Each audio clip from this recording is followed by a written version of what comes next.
جب مانگ لیا ہے اپنے رب سے، جب بتا دیا ہے اپنے دل کا حال اسے، تو کیوں بے چین ہو رہے ہو؟ سکون سے اور صبر سے اللہ کے معجزوں کا انتظار کرو۔ اللہ تمہارے سب خوابوں کو حقیقت میں بدلنے پر قادر ہے۔ اپنی خواہشات کا اظہار اللہ کے سامنے کرو اور یقین سے دعائیں مانگو، وہ تمہیں کبھی مایوس نہیں کرے گا۔ ناقابل برداشت لمحوں میں دل کو صبر آ جانا اس بات کی دلیل ہے کہ اللہ تمہیں اس آزمائش کے ذریعے اپنے قریب کرنا چاہتا ہے۔ ساری دنیا اگر تمہیں مل کر مایوسی کی طرف دھکیلے اور تم اللہ پر کامل یقین رکھو تو وہ تمہارے لیے غیب سے وسیلے بنا دے گا۔ اپنے دل کو مضبوط بناؤ اور اللہ پر یقین رکھو، وہ تمہاری ہر مشکل آسان کر دے گا۔ جن دروازوں کے کھلنے کا آپ کو شدت سے انتظار ہے، ہو سکتا ہے کہ وہ اتنے کھوکھلے ہوں کہ کھلتے ہی ٹوٹ جائیں۔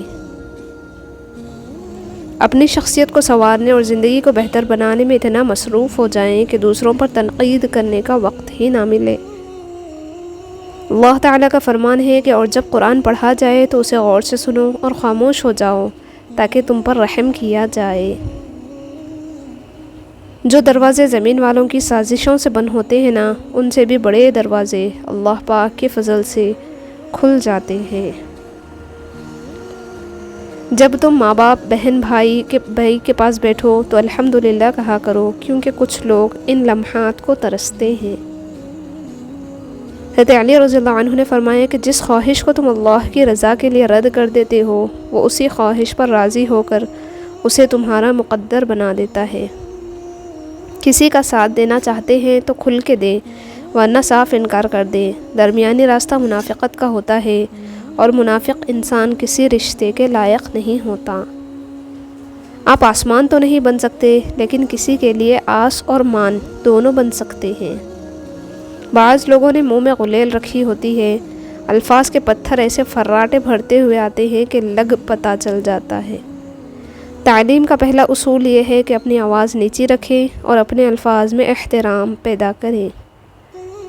اگر آپ حادثاتی طور پر کسی سے 2-4 کتابیں زیادہ پڑھ گئے ہیں تو ہضم کرنے کی کوشش کریں، دوسروں کا جینا حرام نہ کریں۔ حضرت علی رضی اللہ عنہ نے فرمایا کہ کم کھانا، کم سونا اور کم بولنا اللہ کے دوستوں کی نشانیاں ہیں، جبکہ زیادہ کھانا، زیادہ سونا اور زیادہ بولنا شیطان کے دوستوں کی نشانیاں ہیں۔ آج کا انسان اپنے دکھ سے اتنا دکھی نہیں ہے جتنا دوسروں کے سکھ سے دکھی ہے۔ محبت کے لیے کبھی بھیک مت مانگو، محبت دینے والے بنو۔ خوبصورت لوگ ہمیشہ خوبصورت نہیں رہتے، لیکن اچھے لوگ ہمیشہ خوبصورت اور اچھے ہی رہتے ہیں۔ زندگی کا سادہ سا اصول بنا لو، کسی کی مدد کر سکتے ہو تو کر دو اور بدلہ اللہ پاک پر چھوڑ دو۔ اس سے زیادہ نفع کا بزنس نہیں دنیا میں۔ تقریریں ہمیشہ جذباتی اور کم تعلیم یافتہ لوگوں کو متاثر کرتی ہے۔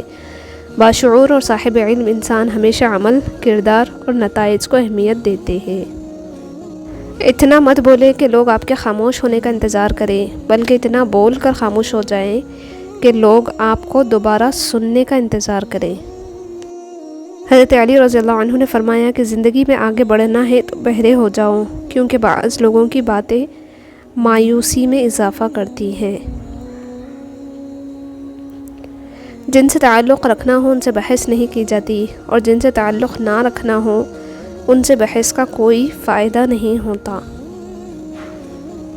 دل کا راستہ اخلاق کی سیڑھی سے جاتا ہے۔ یہ جانتے بھی ہو کہ خدا دیکھ رہا ہے، پھر بھی دیکھتے ہو کہ کوئی دیکھ تو نہیں رہا۔ جو کان موسیقی سننے کے عادی ہو وہ کان قرآن پاک کی لذت کو محسوس نہیں کر سکتے۔ اگر آپ قرآن پاک کی لذت کو محسوس کرنا چاہتے ہیں تو موسیقی سننا چھوڑ دیں۔ لا الہ الا اللہ۔ اللہ تعالیٰ کے ساتھ اپنے تعلق کو ہمیشہ خالص اور مضبوط رکھیں، کیونکہ یہ رشتہ ہی کامیابی کا ضامن ہے۔ کبھی کسی کے لیے خود کو مت بدلو، کیونکہ لوگوں کا بدل جانا تو قدرتی عمل ہے، لیکن اپنا آپ دوبارہ پانا بہت مشکل ہو جاتا ہے۔ تو جیسے ہو ویسے رہو۔ پھل درخت کے اندر سے نہیں آتا، یقین نہیں تو درخت کاٹ کے دیکھ لیں، لکڑی ہی لکڑی ہے۔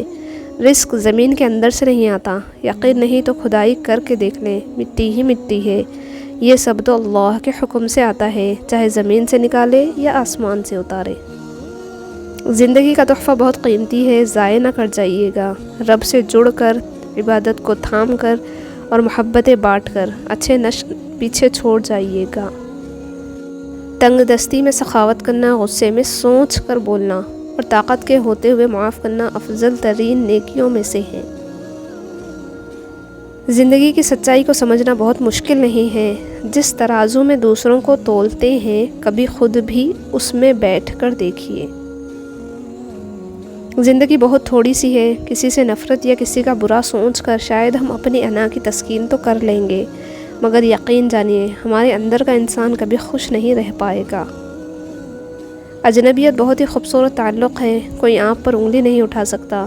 کم رشتے بنائیں مگر مخلصی سے نبھائیں۔ محبت بہت سے لوگ آپ سے کرتے ہیں، لیکن مخلص سارے نہیں ہوتے۔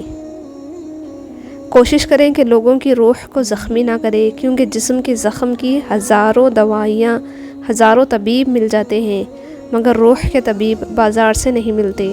حقوق العباد کا خاص خیال رکھیں۔ سننے والا سن کر، دیکھنے والا دیکھ کر اور سہنے والا سہ کر جب خاموش ہو جائے تو سمجھ لینا کہ اب اس کا معاملہ اللہ کی عدالت میں پہنچ گیا ہے، اور اللہ صبر کرنے والوں کا مقدمہ خود لڑتا ہے۔ انسان بنیاد سے صحیح ہو تو برے ماحول میں ہی بھی اچھائی ڈھونڈ نکالتا ہے، بنیاد ہی غلط ہو تو اچھے ماحول سے بھی کچھ نہیں لے پاتا۔ نصیحت وہ سچی بات ہے جسے ہم کبھی غور سے نہیں سنتے، اور غیبت وہ بدترین دھوکہ ہے جسے ہم پوری توجہ سے سنتے ہیں۔ اس قوم کی جہالت کیسے ختم ہوگی؟ جو قوم اپنی اولاد کی تعلیم سے زیادہ اس کی شادی میں دولت خرچ کرنا فخر سمجھتی ہو۔ ہمیشہ جوڑنے کی کوشش کیجیے، توڑنے کی نہیں۔ دنیا میں سوئی بن کر رہیے، قینچی بن کر نہیں، کیونکہ سوئی دو کو ایک کر دیتی ہے اور قینچی ایک کو دو کر دیتی ہے۔ خوش رہیں، خوشیاں بانٹیں۔ شیخ سعدی رحمۃ اللہ علیہ فرماتے ہیں کہ جب آپ مجھ میں کوئی عیب دیکھو تو مجھ سے کہو، کسی اور سے نہیں، کیونکہ اس عیب کو مجھے ہی بدلنا ہے، کسی اور کو نہیں۔ مجھ سے کہو گے تو نصیحت کہلائے گی اور اجر لکھا جائے گا، کسی اور سے کہو گے تو غیبت کہلائے گی اور گناہ لکھا جائے گا۔ سب سے خوبصورت اور صاف زبان رویوں کی ہوتی ہے، کچھ کہنا سننا بھی نہیں پڑتا اور ساری بات سمجھ میں آ جاتی ہے۔ جب کوئی دنیاوی طور پر اونچے رتبے والا شخص آپ کو کہہ دے کہ میں آپ کے ساتھ ہوں تو آپ تسلی میں آ جاتے ہیں، لیکن جب اللہ رب العالمین آپ سے کہہ رہا ہے کہ میں صبر کرنے والوں کے ساتھ ہوں تو آپ اس کو معمولی کیوں سمجھتے ہیں؟ شاخ پر بیٹھا پرندہ شاخ کی کمزوری سے نہیں ڈرتا، کیونکہ اسے اپنے پروں پر اعتماد ہوتا ہے۔ اگر زندگی میں سکون چاہتے ہو تو کبھی کسی سے توقع مت رکھو، کیونکہ توقع کا پیالہ ہمیشہ ٹھوکروں کی زد میں رہتا ہے۔